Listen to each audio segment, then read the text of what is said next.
Assalamualaikum warahmatullahi wabarakatuh. Sahabatku, untuk mungkin mulai dari video ini ya, saya akan cerita latar belakang saya sampai mengenal rongsok ya. Itu dimulai dari saya jadi gelandangan ya, sahabatku. Jadi buat sahabatku yang kebetulan untuk saat ini ya sudah pernah mengalami jadi gelandangan ya, bersyukurlah sahabatku, karena sahabatku sudah bisa ya melewati masa-masa yang saya kira sangat sulit ya. Nah, terus untuk sahabatku yang kebetulan untuk saat ini ya, ini sedang jadi gelandangan ya. Nah, ini sahabatku, jangan putus asa ya. Terus juga kalau bisa saya pesan jangan menambah masalah baru di dalam kita hidup ya di jalanan ya sebagai gelandangan ya. Teruslah ya sahabat, coba berusaha lakukan apapun yang bisa sahabatku lakukan ya, untuk bisa keluar dari permasalahan itu ya. Sahabatku bisa mungkin menjadi pengamen ya, bisa menjadi pengemis, atau mungkin jadi pemulung, atau jadi tukang becak, bisa jadi nanti buruh kuli panggul ya di pasar dan lain sebagainya ya. Intinya selama pekerjaan itu memang halal ya, atau tidak dilarang baik secara agama maupun secara negara ya, sahabatku bisa melakukan itu. Nah, bagi sahabatku yang kebetulan ya hanya dengar cerita ya tentang gelandangan, atau mungkin nggak pernah atau belum mengalami ya menjadi seorang gelandangan ya, pesan saya, berhati-hatilah melangkah ya dalam menjalani usaha sahabatku semua ya.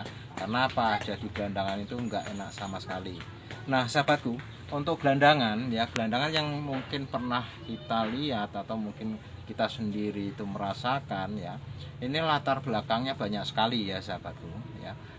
Latar belakang gelandangan ini ya, ini ada yang memang dia masalahnya itu bisa dengan keluarga, bisa dengan teman, bisa dengan negara dan lain sebagainya ya.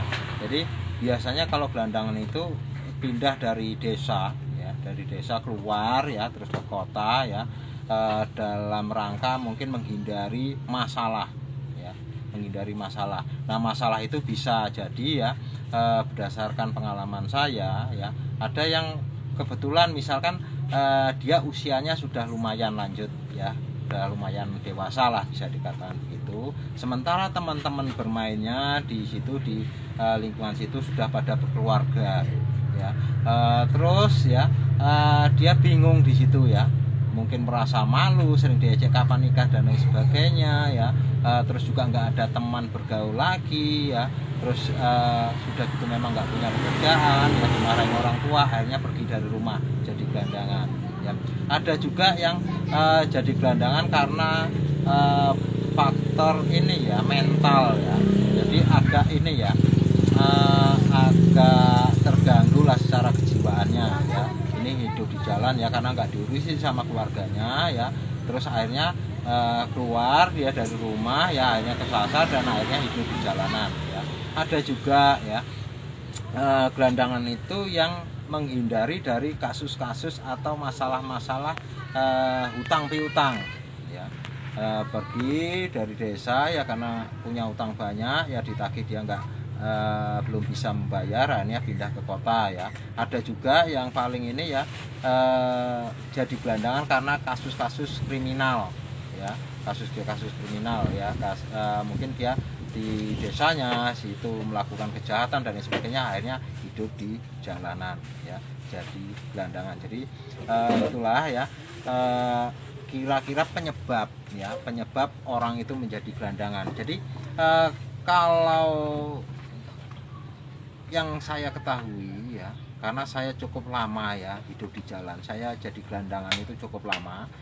Kalau yang gelandangan murninya itu sekitar setahun setengah ya, tapi kalau hidup di jalan itu mungkin sekitar 6 tahun saya hidup di jalanan ya. Jadi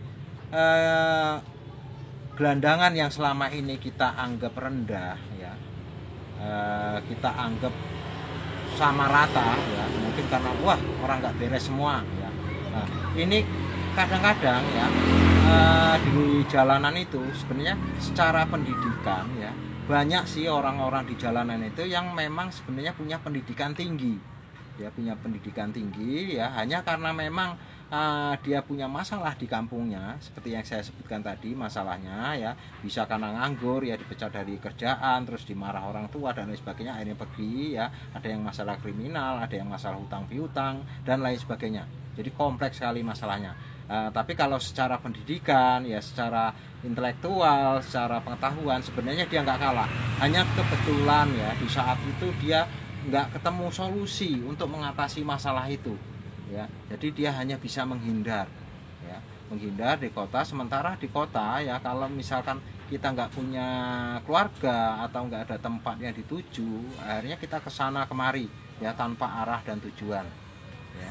Jadi sekali lagi buat sahabatku semua yang kebetulan mungkin saat ini ya masih menjadi gelandangan tersebut ya, jangan putus asa ya, tetaplah berusaha ya, cari kegiatan apapun itu supaya sahabatku semua lepas dari masalah tersebut dan nggak jadi gelandangan lagi ya.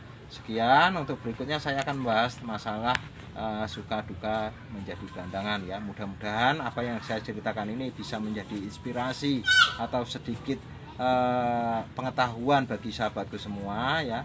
Lebih dan kurang saya mohon maaf. Wassalamualaikum warahmatullahi wabarakatuh.